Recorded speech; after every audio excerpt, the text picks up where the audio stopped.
Hey guys, what's up? So today is going to be a little bit different. I had the whole thing set up. I was recording, as you guys can see on the screen right now, but unfortunately, I guess I wasn't recording my mic. I guess that like skipped my mind or whatever. So here is day 6. I also recorded day 7. I'm not sure if I'm going to do like a little post commentary like I am for this. Oh, and real quick, that's the new JD art on on DevPro for me anyway, because I have some history with JD. Let's just leave it at that. Um, but yeah, so I will be trying to do post commentary. I won't do it over this one because you guys will see why. But yeah, so I really don't know what I'm supposed to be saying for this because you might be able to tell where this is going. It doesn't look very good, but things happen. And I wish more Lightsworn players were like this guy. Let's just leave it at that. All right, and there you go. He leaves because obviously he's going to take out next turn, and we go into the next one. This one I think is against like a Trap Tricks type deck, like Trap Tricks Heroes or five. Well, there was a bear on the field at one point, I think, or it was just like some sort of stun deck. I really can't tell you off the top of my head if this is a duel I'm thinking of. I recorded this in the morning, and it is nothing. Okay. Okay, there it is. So it is like some sort of stun deck. And the reason I did that, I tried to activate the effect beforehand, was because part of me was thinking like, oh, this is artifacts, and he's still playing, what is it, Absorbing Jar, I think it's called. So I just wanted to get it out of there before anything really happened. And obviously that didn't work out because he did have breakthrough skill. But I mean, he technically, it's not that he wasted it because he still got rid of my stuff anyway. And there's a Trap Tricks monster, which is why I was thinking that this is Trap Tricks or just some variant of it. But the Fire and Ice Hands, they're seeing a lot of play. They're seeing decent play. And one thing that I was wondering about, and I guess this actually proves it, like for them to get their like floater effect, I guess, for them to special summon one another, they have to destroy the thing that they target. So obviously there's nothing to target with Ice Hand because there wasn't any spell or trap in my field. So he couldn't get the search off. He couldn't get the summon off. So that's just something to keep in mind when you're playing against, decks like that. Or this deck, I guess. Anyway, so I wasn't sure what I was going to do here, but he bottomlesses my Thrasher. So I summoned Crusher just to sit on it, because if I attack Murmillo, obviously he's just going to run over me. And if Murmillo stays on the field, he can't attack with a Slash or Thrasher. So I decided to leave him on the field, see what would happen from there. He summons Alias, goes into an XYZ, he goes into Blade Armor Ninja, that gets compulsed. And he doesn't do anything about it, so there is that.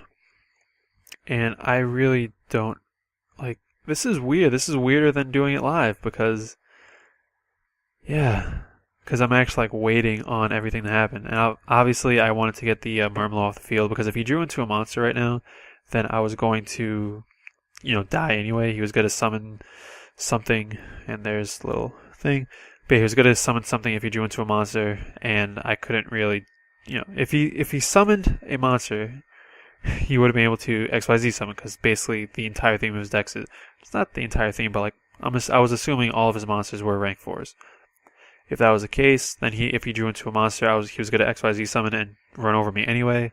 So if I attacked into his Murmillo, at least I got that off the field, And right here, as soon as he summoned Ab-Zero, I was trying to find ways around it, but like it's not the reason I lose by any stretch of the imagination. It's just like I lost because I couldn't get around it. So I guess that does mean it was the reason I lost. Right now, I wasn't sure if Breakthrough Skill worked like Fiendish Chain or if it worked like Valor. Like if I got since I'm tributing myself and I was off the field, I wasn't sure how that would work, is what I'm trying to say. So obviously I found out. Didn't work out like I hoped it would. So yeah. So I Fiendish Chain his Murmillo, he Book of Moons it to still get the effect off and destroy my Fiendish Chain just so he can get more attacks off. And right here I'm trying to think like what can I do? Like maybe I can bring something back, maybe I can bring Galaxy Eyes back like in defense, but reading the card it says that it needs to come back in attack mode. And yeah, he would have just run into me with Ab-Zero and then attacked me with the Murmillo. That would have been game. So I surrender, and yeah, here we are in the next one. And I really can't remember what happened in this one. So we're just going to sit here awkwardly until something happens, and I'm not going to say anything.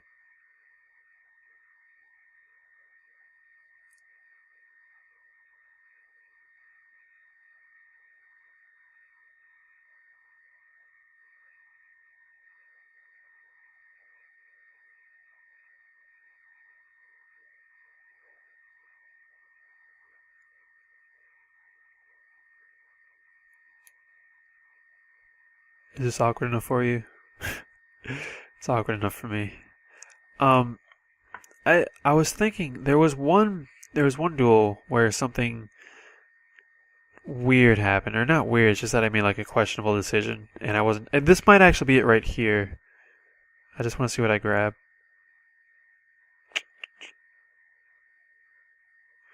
Because there was at one point I was wondering what I should have grabbed off of something, whether it was like a wizard search or a Galaxy Soldier effect.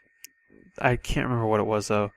So I make Tyrus and just attack because obviously something like Mirror Force doesn't really hurt me, and I just get to destroy something anyway. Or I guess I find out that he's playing Gustos now, and that card actually made me like kind of wonder what he was doing. Well, not so much that like it's a bad card because it's not, but like you're relying too much on your opponent when you use something like that. If you ask me, like certain cards like all out attacks, they can work for you. Like a friend of mine just played it or I guess he's testing it in Shadal's, and they get their flip effects when they're flip summoned and all out attacks when they're special summoned. They're going to be flipped up. And then you have like, Falco or Falcon that's going to put some of them in face down defense position. And then they summon themselves face up or flip themselves face up because of all out attacks, and they get their effects off, and it's really stupid. So yeah, that was just something that I guess it is a good idea. I will give him that.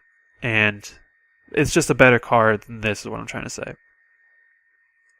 Anyway, I make Tachyon Dragon just because I wanted to get its ability where like, oh, whenever an effect is activated, you can negate it or something. Or no, it's Tachyon Dragon. I think is you negate all monster effects on the field currently, and then whenever an effect like resolves, you gain 1,000 and it can attack again. So I wanted to kind of capitalize on that, but then I realized like, oh, I don't know what his face down is, and if I do this, then Tyrus is going to lose his ability. So they'll both become vulnerable, and I won't be able to destroy something in phase.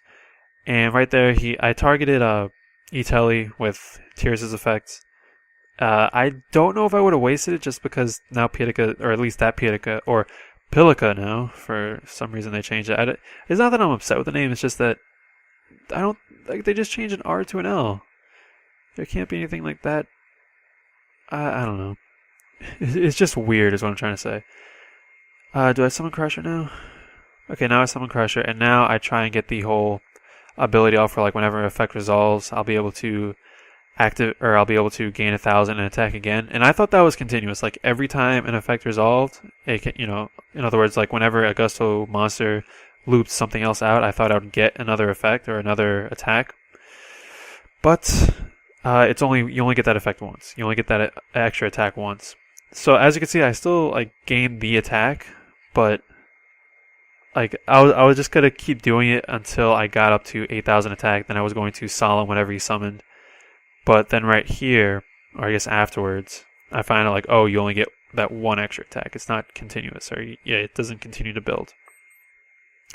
Anyway, so now that Now that Crusher's effect is negated, he doesn't have to go into defense, and I guess that was obvious after I attacked with Crusher because I attacked with him first. And then Tyrus' effect is negated, but it doesn't really matter because he doesn't have material, so he doesn't even have an effect right now, really. I really don't remember what happens. I remember that I won this duel. I'm not going to. He does something that he summons this guy. This was actually interesting. I actually like Silent Psychic Wizard. That's a cool card because now when it leaves the field, when it gets synced off with Guldo, which brings out Black Rose, which is what gets Fiendish Chained right now.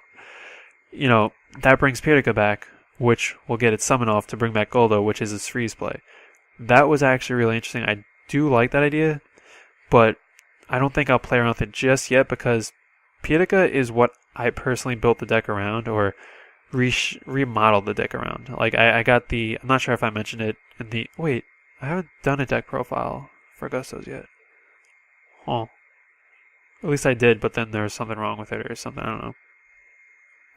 But yeah, I remodeled the deck around Pietica. Like the deck build itself, like the core is someone else's. I just fixed it up a little bit, played around with the ratios and all that to like accommodate Pietica and have her in there, and then really thrive off of her, if that makes any sense. And the problem with psychics is that they're Earth. And don't get me wrong, psychics, if you know how to use them, seem really good, but I don't know how to use them. And I know, like, oh, it seems really good if you know how to play. That's kind of obvious. Like, that's true for a lot of decks. But I don't know how to play it. I don't really care to learn at this moment.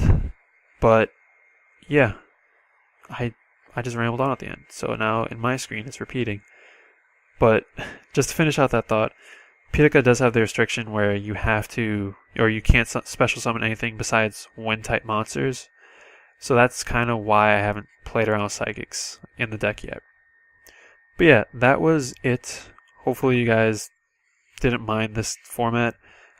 I don't usually ask for comments, but if you could let me know what you thought of this type of video, like that would be greatly appreciated. And I mean, like, if you can let me know by tonight, if at all possible, just because I do have day 7 recorded, or at least I have the video for it recorded. Again, the audio kind of got cut out, or just I forgot to record it.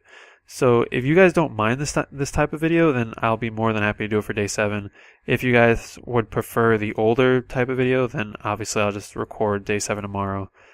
So yeah, that's it for now, and I will talk to you guys later, or I guess I'll talk to you guys tomorrow. So yeah, later guys.